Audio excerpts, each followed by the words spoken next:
চলো my dear student, আজকে তোমাদের জন্য ক্লাস নিয়ে এসেছি রবীন্দ্রনাথ ঠাকুরের কাব্য সম্পর্কে। আজকে আমরা যেটা পড়ব সেটা হচ্ছে রবীন্দ্রনাথ ঠাকুরের শিশু কাব্য। তার শিশু কাব্য, তোমাদের যে শিশু কাব্য পাঠটা রয়েছে সেই রবি ঠাকুরের, আজকে সেই রবি ঠাকুরের আমরা শিশু কাব্য সম্পর্কে জানব। এই শিশু কাব্য সম্পর্কে জানতে গেলে আমাদের সেই কবি পরিচিত সম্পর্কে কিছু জানতে হবে।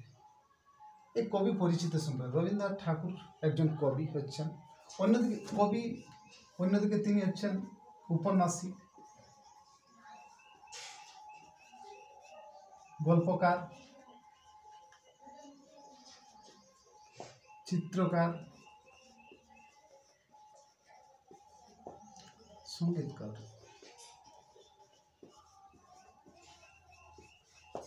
রবি ঠাকুরের তার সব দিকেই প্রতিভা রয়েছে।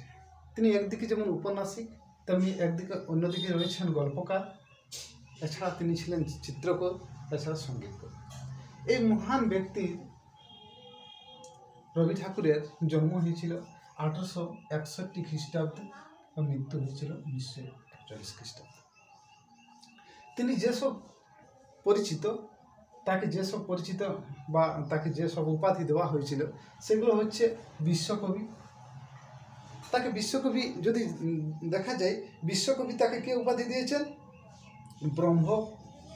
ব্রহ্ম বান্ধব বন্দ্যোপাধ্যায়।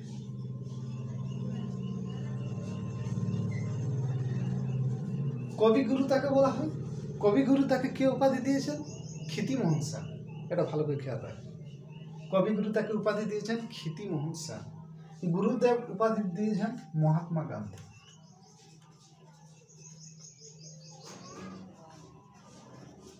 রবি ঠাকুর সম্পর্কে আমরা জানছি।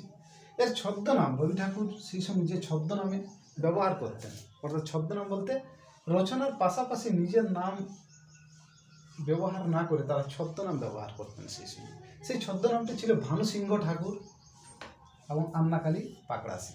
এই ছদ্মনাম তিনি ব্যবহার করতেন তার রচনার মধ্য দিয়ে। আর তার কি প্রতিভা রয়েছে? রবীন্দ্রনাথ ঠাকুরই হচ্ছেন এশিয়ার মধ্যে প্রথম নোবেল পুরস্কার প্রাপ্ত।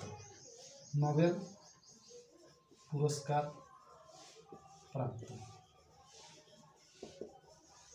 কত সালে পেয়েছেন? 1913 সালে।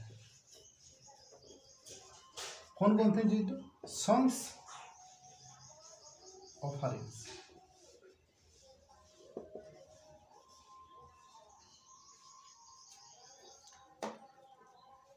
কবে পেয়েছেন? নভেম্বর, 10ই নভেম্বর, বুধবার। বোঝা যাচ্ছে নোবেল পুরস্কার প্রাপ্ত প্রথম, তিনি এশিয়ার মধ্যে প্রথম নোবেল পুরস্কার প্রাপ্ত, যা 1913 সালে তাকে নোবেল দেওয়া হয়েছিল। সেই দিনটা ছিল বুধবার। এছাড়া আমরা তার কি প্রতিভা পাবো দেখে না। এছাড়া তার আমরা যে সমস্ত প্রতিভাটা রয়েছে সেটা আমরা দেখব।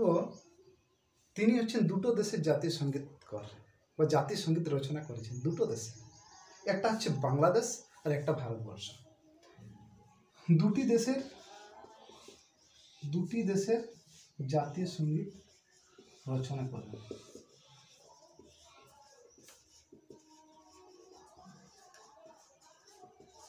দুটি দেশের, ভারত ও বাংলাদেশ। ভারতে যে জাতীয় সঙ্গীতটি রচনা করেছেন সেই জাতীয় সঙ্গীতটি তোমরা বলতে পারবে? আমরা সবাই তো প্রতিনিয়তই বা আমরা স্কুল, কলেজ, যে কোনো কর্মক্ষেত্রে আমাদের সেই জাতীয় সঙ্গীতটি গাওয়া হয়, জনগণ মন অধি নায়ক জয় হে। এছাড়া বাংলাদেশের যে জাতীয় সঙ্গীতটি তিনি রচনা করেছেন সেই জাতীয় সঙ্গীতটি হচ্ছে তোমায় মনে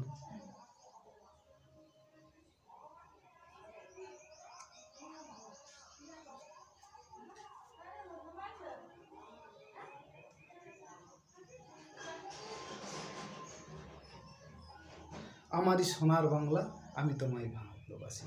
সোনার বাংলা আমি তোমায় ভালোবাসি, এটা জাতিসংগীত বাংলাদেশের। সোনার বাংলা আমি তোমায় ভালোবাসি।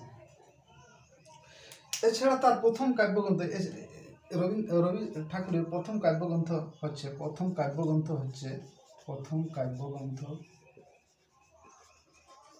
হচ্ছে সন্ধ্যা সঙ্গীত।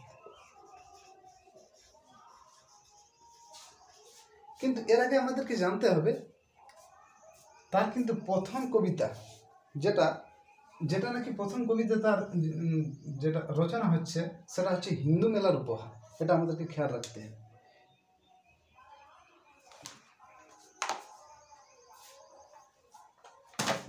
তার প্রথম কাব্যগ্রন্থের নাম হচ্ছে হিন্দু মেলার উপহার। প্রথম প্রকাশিত কাব্যগ্রন্থের নাম হচ্ছে হিন্দু মেলার উপহার। ঠিক কিনা? তাহলে এই চলে এলাম আমরা এই রবি ঠাকুর সম্পর্কে আমরা বিস্তারিত জেনে গেলাম। তারপর আমরা চলে আসছি আবার কাব্য সম্পর্কে। চলো আমরা শিশু কাব্য সম্পর্কে এবার কিছু জানি। শিশু কাব্যগ্রন্থ তার উল্লেখযোগ্য কাব্যগ্রন্থ। রবি ঠাকুরের অনেক কাব্যগ্রন্থ রয়েছে, যেমন রয়েছে গীতালি, গীতিমাল্য, এছাড়া গীতাঞ্জলি,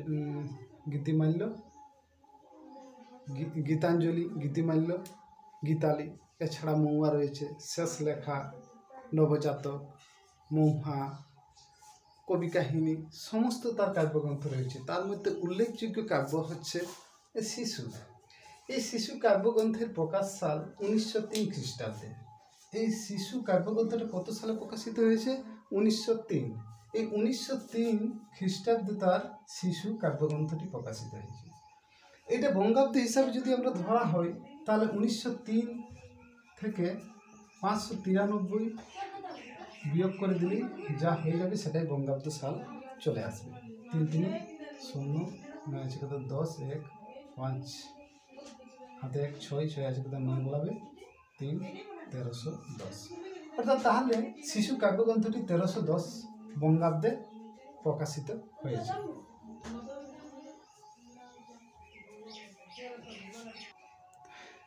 তাহলে আমরা বুঝতে পারলাম শিশু কাব্যগ্রন্থ কত সালে প্রকাশিত হচ্ছে, 1903 এবং 1310 বঙ্গাব্দে। কাব্যের প্রথম কবিতার নাম হচ্ছে জন্মকথা, শেষ কবিতার নাম হচ্ছে আশীর্বাদ। কাব্যে মোট কবিতার সংখ্যা রয়েছে 47টি। শিশু কাব্যের মোট কবিতার সংখ্যা রয়েছে কটি? 47টি। তাহলে আমরা চলে আসি এই কাব্যের বিষয়। শিশু কাব্যগ্রন্থে কবি কোন বিষয়টা তুলে ধরেছেন? এই কাব্যে শিশু মনের উপযোগী নানা রঙ্গ ভরা উপভোগ্য কবিতা আছে। কাব্যের কবিতাগুলি কবির পত্নী বিয়োগের পর আলমোড়ায় থাকাকালীন রচিত। অর্থাৎ এই কাব্যগ্রন্থগুলি শিশু মনের যে উপভোগী বা উপযোগী বিভিন্ন ধরনের তাদের যে আশা আকাঙ্ক্ষা, সেই কথাগুলো এই কাব্যগ্রন্থে কিন্তু ব্যক্ত হয়েছে।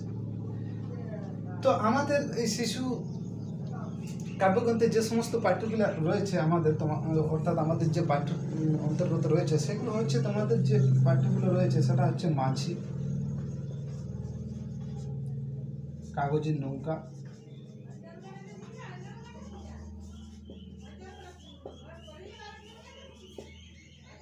আর রয়েছে পুজোর সাজ, সুখ দুঃখ।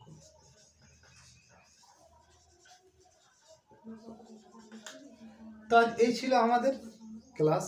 আমরা পরবর্তী ক্লাস নিয়ে আসবো সমস্ত কবিতা বিষয় সম্পর্কে।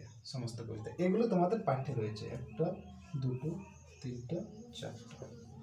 বুঝা গেল?